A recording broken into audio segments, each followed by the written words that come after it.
जामी सिंधी अदब जा हिकिड़ा नक़ादब रहिया आहियो ऐं क्लासिकल अदब हुजे या जदीद पोस्ट मॉडर्निज़म जो जेको दौरु आहे उन में जेको अदब सिरजी रहियो आहे उन हवाले सां तव्हां छा चवंदव त अॼु जे जेको अदब आहे उहो जीअं तव्हां 70 ऐं 80 जे ॾहाके जी ॻाल्हि कई पर अॼु जॾहिं असां 2024 में वेठा आहियूं त अॼोके दौर जे अदब खे तव्हां कीअं था ॾिसो उन में कहिड़ियूं ख़ूबियूं आहिनि ऐं कहिड़ियुनि शयुनि ते खेनि अञा ध्यानु ॾियण जी ज़रूरत आहे जंहिंमें बहितरीअ जी गुंजाइश तव्हां सम्झो था त सही ॾिसो अमर तव्हां पाण बहितर ॼाणो था त सिंधी अदब जी लॻभॻि हिकिड़ी रिकॉर्ड ते मौजूदु 1000 साल हिकिड़ी तारीख़ मौजूदु आहे। सही ज़ाहिर आहे त उहा 19वीं सदी खां अॻु घणे भाङे शाइरी पई आहे ऐं मुख़्तलिफ़ रिवायतूं आहिनि पर क्लासिकल दौर जी जेका वॾे में वॾी जेका रिवायत आहे उहा तसव्वुफ़ जी शाइरी आहे। जेतोणीकि लोक अदब बि हुयो, जेतो रज़मिया शाइरी बि हुई, जेतोणीकि मज़हबी शाइरी बि हुई, इहे सभु रंग हुआ उन में। पर जेका क्लासिकल दौर जो सभ खां वॾो जेको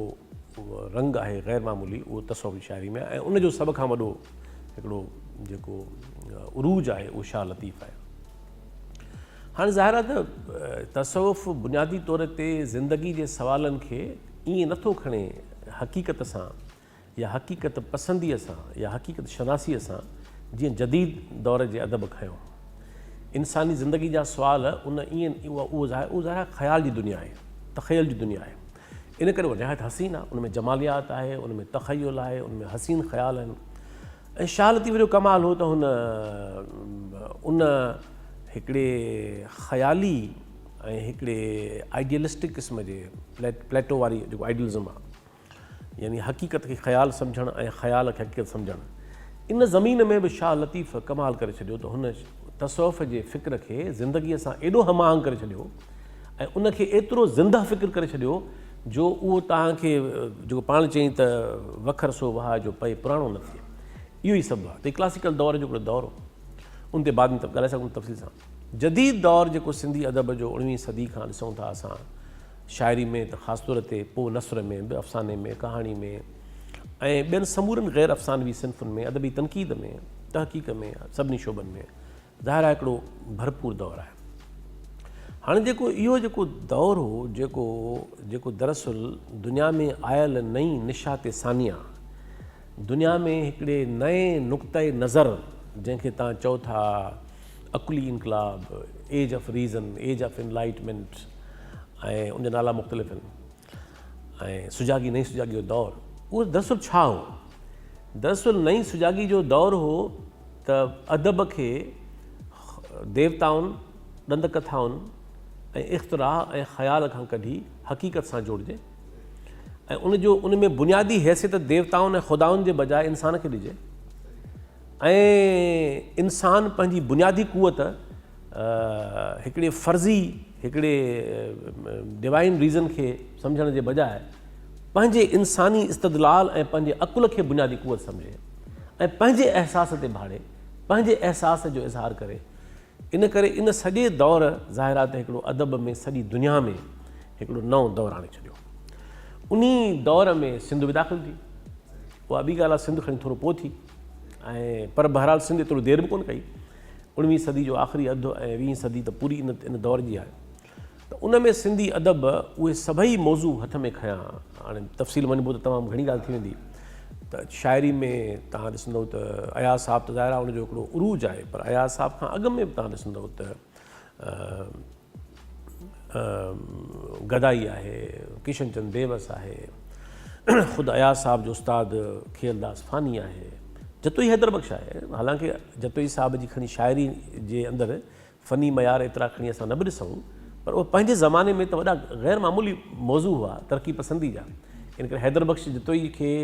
सिंधी ॿोलीअ जे अवाइली इब्तिदाई तरक़ी पसंदि शाइरीअ जे नक़ीबनि में शुमारु करण खां सवाइ अॻिते माण्हू कोन सघंदो। इहे सभु शयूं थी रहियूं। गीत में ॾिसो तव्हां ॾिसो दुखायल हो ऐं ख़ुदि नारायण शाह अयाज़ साहब खां अॻु जो आहे। हिकिड़ो पूरो दौरु आयो, ईअं ई कहाणी में आयो, नावल में आयो, अफ़साने में आयो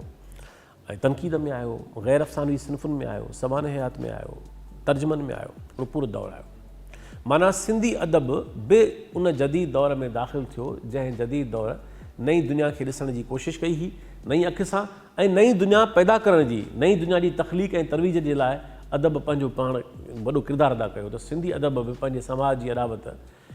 उन बुनियाद ते करणु शुरू कई ऐं उन में निहायत ग़ैर मामूली पंध आहे, जुज़वियात में वञण जो टाइम न आहे। हाणे जेको तव्हांजो सुवालु आहे त अॼोके दौर जे अंदरि,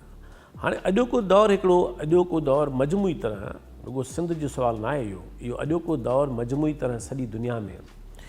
इहो हिकिड़े धुंध जो दौरु आहे।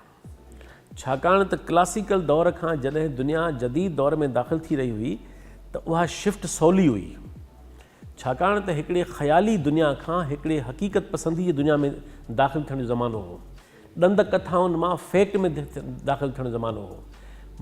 मावराई दुनिया तसवराती दुनिया खां हिन जीअरे इंसानी समाज खे ॾिसण जी जो ज़मानो हो ऐं माफ़ोकुल फितरत हस्तियुनि खे ॾिसण जे बजाए इंसानी क़ुवतुनि, इंसानी ज़िंदगी, इंसानी जज़्बनि, इंसानी अकुल, इंसानी हुस्न खे उभारण जो ज़मानो अची वियो, महसूसात जो तख़युल इंसान।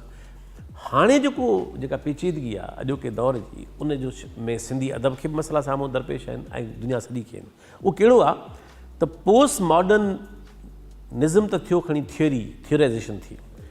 इन करे पोस्ट मॉडर्निज़म का हिकु थ्योरी न आहे। पोस्ट मॉडर्निज़म हिकिड़नि 5-7 मुख़्तलिफ़ थियरीज़ जो कॉम्बो आहे, हिकिड़ो मजमू आहे। पाण पोस्ट मॉडर्निज़म ऐं सच का थ्योरी न आहे। पोस्ट मॉडर्निज़म हिकिड़ी रेनबो आहे, हिकिड़ी इंडलठ आहे मुख़्तलिफ़ थियोरीज़ ऐं नज़रियनि जी जेका, ऐं उन में दिलचस्प ॻाल्हि कहिड़ी आहे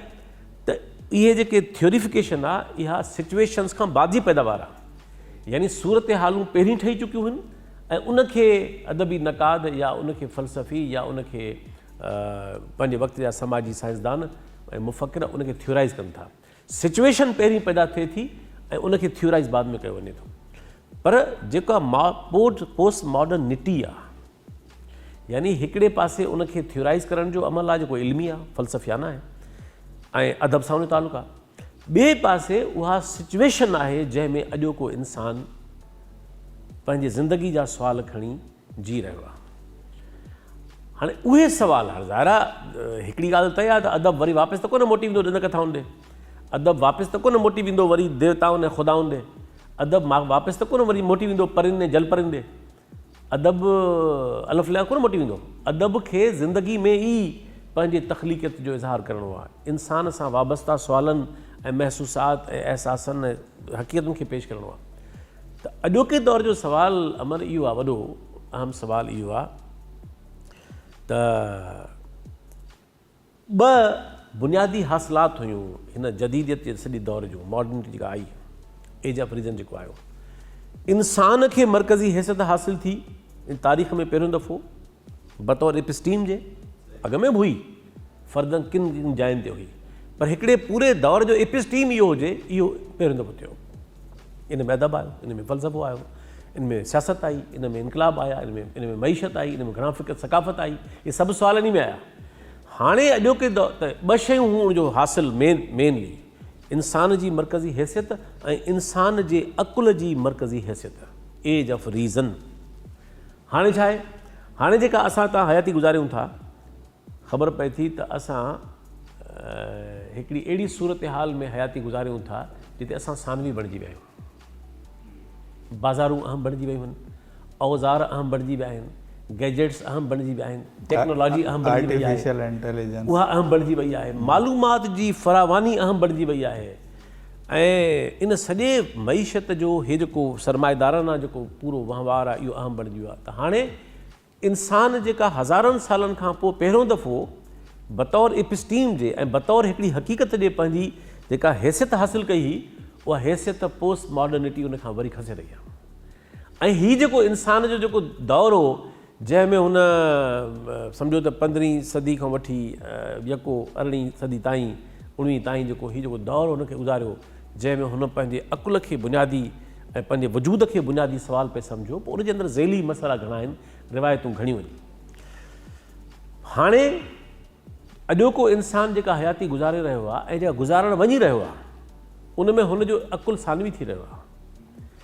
हुनजी टेक्नोलॉजी जे साम्हूं ऐं टेक्नोलॉजी जी एफिशिएंसी जे साम्हूं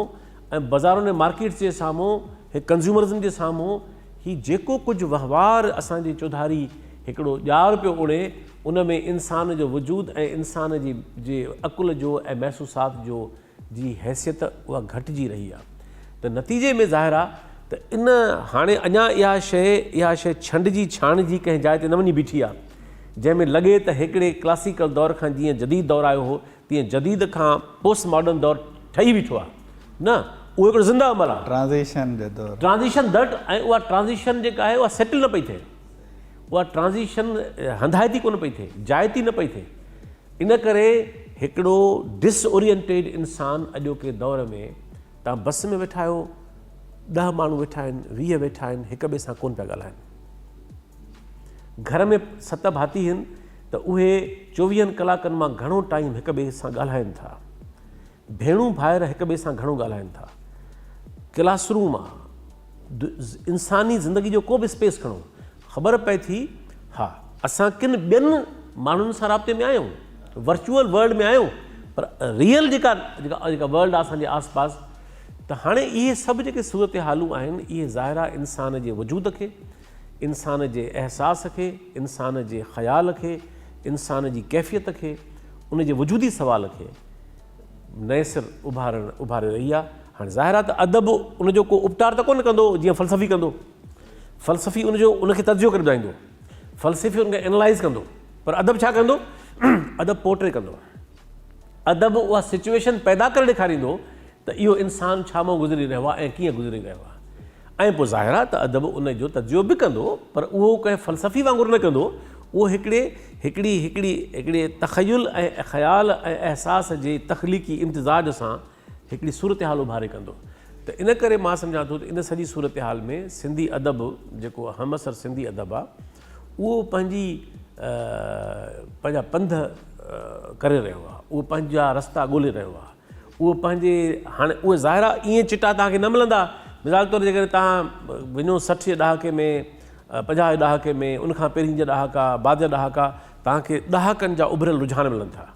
तव्हांखे दौरनि जा उभरियल रुझान मिलनि था। अॼोके दौर में तव्हां ईअं था आइडेंटिफाई करे सघो, या का सियासी जदोजहद बि न आहे उन क़िस्म जी माण्हू। त हाणे छा आहे त ज़ाहिर आहे त बज़ाहिर ॼण त हिकिड़ी बेतरतीबी आहे मौज़ूअनि में, उन में कोहेरेंस नज़र नथो अचे।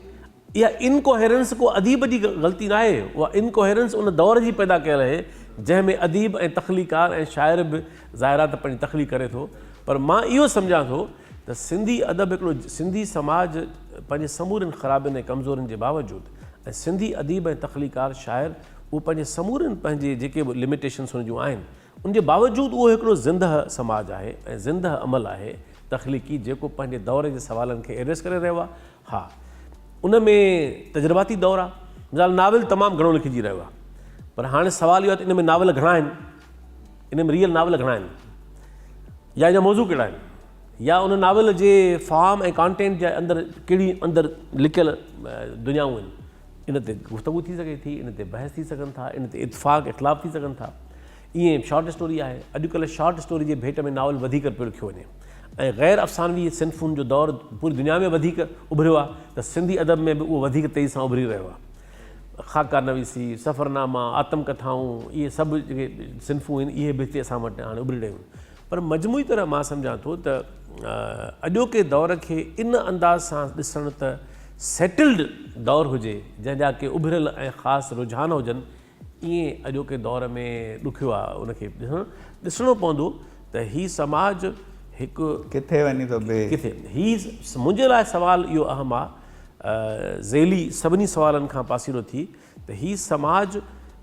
पंहिंजी कॉग्नेटिवली ऐं क्रिएटिवली ऐं पंहिंजे तफ़कुर में हिकिड़ो जीअरो समाज आहे, या हीउ समाज हिकिड़ो मतरूक समाज आहे। मां सम्झां थो त अॼोके दौर जो नौजवान, अॼोके दौर जो अदीब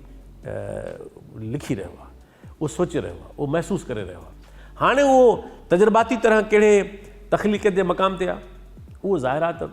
हर दौरु कहिड़ो दौरु आहे जंहिंमें सभु लिखियल शयूं मयारी हूंदियूं आहिनि, या सभु लिखियल शयूं वॾियूं तख़लीक़ूं हूंदियूं आहिनि। ज़ाहिर आहे त हर समाज हिकिड़े तख़लीक़ी तजुर्बे में गुज़रंदो आहे, त हिकिड़ियूं तहरीरूं तव्हांजे दौर जो तजुर्बा आहिनि, उन्हनि तजुर्बनि मंझां यकीनन ग़ैर मामूली तख़लीक़ूं ईअं उभरंदियूं जीअं असांजे समाज में अॻु उभरी बीठियूं।